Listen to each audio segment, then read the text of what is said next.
This is your Professor Jackal Tannerlearn, week 2.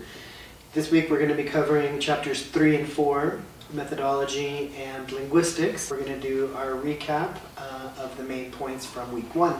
So what did you learn? You learned that Franz Boas is considered the father of American anthropology. You learned about the 4 fields: cultural anthropology, archaeology, linguistic anthropology, and biological anthropology. You learned that culture is learned by individuals as the acceptable behaviors within a society, and that it's all-encompassing and it's integrated.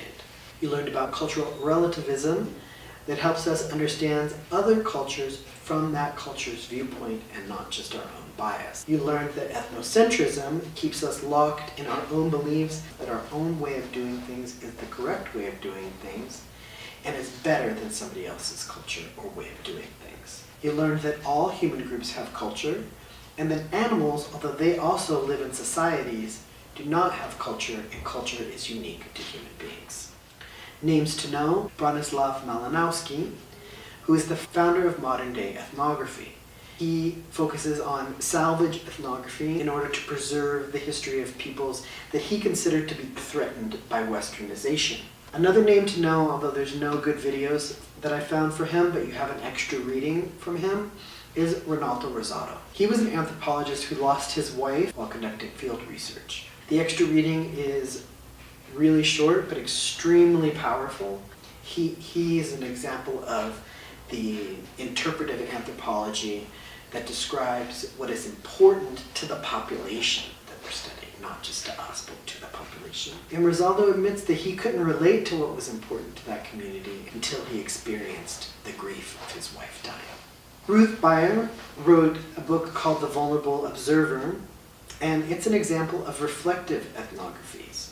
I want you to consider that her work challenges anthropologists to become less objective and more involved in the lives of the people that we study, and challenging that anthropologists can be objective at all. So if we can't be objective, it's better to acknowledge and examine our own biases and include that in our research results. Edward Sapir is the first anthropologist to really develop the study of linguistics as a major cultural contribution. He studied at Columbia University under Franz Boas. Benjamin Lee Whorf studied under Sapir, and he developed what's called the Sapir-Whorf hypothesis, which argued that linguistic relativism limited what one language could understand from another language. And then there's Noam Chomsky. Noam Chomsky conceived of the language acquisition device, or LAD, and argued that human babies are not blank slates, but have an inherent ability to learn the language of their society.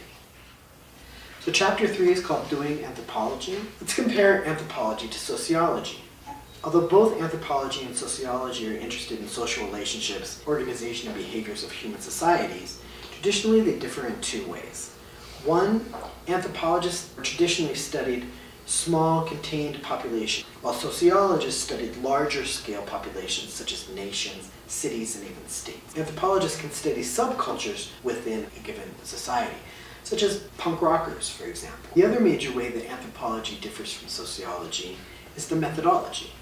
Anthropology uses what's called participant observation, or ethnography, while sociologists typically use surveys and other techniques to collect demographic information. Ethnography is the methodology that's unique to anthropology. Ethnography uses various techniques in order to collect data. First and foremost is participant observation. Anthropologists live amongst the group of people that they're studying. Living amongst the group of people that you're studying is key to understanding that group of people, participating in and talking to the people about their everyday life, seeing and living that everyday experience with them. There are key cultural consultants who are key members of the group who can do 3 main things. 1 is provide insight into particular aspects of the lives of the people. 2, they can introduce you to other key members of the society. And 3, they can help you navigate cultural differences. There's also interviewing. Interviewing is another major technique. There are many ways to talk to people and get information. So there's informal interviews or casual conversations, which can just happen on the fly, or there's formal interviews. Doing anthropology requires that we look at our ethical obligations. The American Anthropological Association 2009 Code of Ethics states the anthropologist has not only an obligation to the people that they are studying, but to the human species overall, and to other species and the environment, and acquire informed consent in order to conduct research. But not only that, some take it one step further and say, what are they going to give back to that community of the potential impact of the research that they're conducting? So think about what happens to research data after it's completed, the articles that are written. Who are they for? What audience does it have? And what does the community being studied get? So in the chapter, you're going to learn that language was a biologically adaptive strategy that humans developed where other animals, such as chimps, did not. There are three main aspects that make language unique to humans and different from other animals. We can talk about the past, present, and future. It allows us to conceptualize things that we can't see or that aren't there. And it has arbitrary associations between words and the symbol they represent. Let's take danger as an example. Whereas chimpanzees and other animals can make sounds and warn for danger, human language can conceptualize and plan. I got robbed yesterday. Now I put my wallet in my backpack. Duck!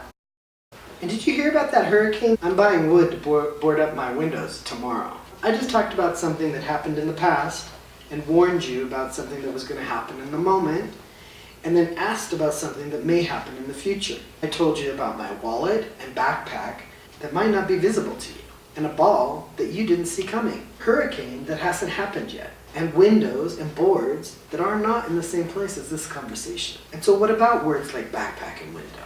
Why not use words like mochila and ventana, or even ryggsäck and bindu? These words are arbitrarily assigned to mean backpack and window, but they all serve to communicate ideas and to protect us from things that are happening. So they became adaptive strategies.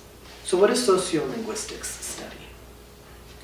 Sociolinguists study things like social aspects of language.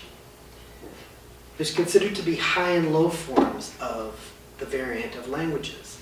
So watch the video on language prejudice, sounding white, and the video on African American English, and see what you think. Sociolinguistics also study the differences between speech between men and women, or how texting is changing society, and how teenagers contribute to that change. The last thing for today is the discussion board assignment, and hopefully it's going to be something interesting and fun for you. Every week the assignment is going to be about a methodological approach. So this week's methodology is about observation, description, and analysis. You need to upload a video and include yourself analyzing that music video. Describe what you see. Describe the words, describe the body language. Tell us what messages people are getting from this video. And then your group will do a peer review of your analysis. So that's your assignment for the discussion board. If you have any questions, let me know. I'm always available. Okay, thanks.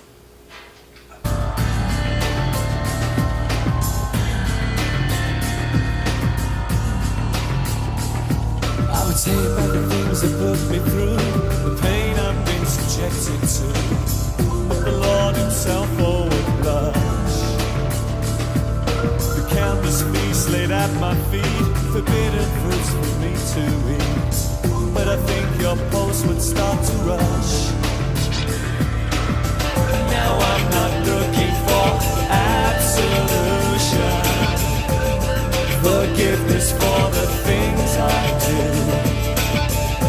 But before you come to any conclusion, try walking in my shoes.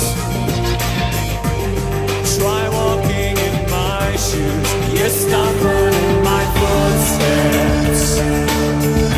Keep the same appointments I kept. If you try walking in my shoes, if you try walking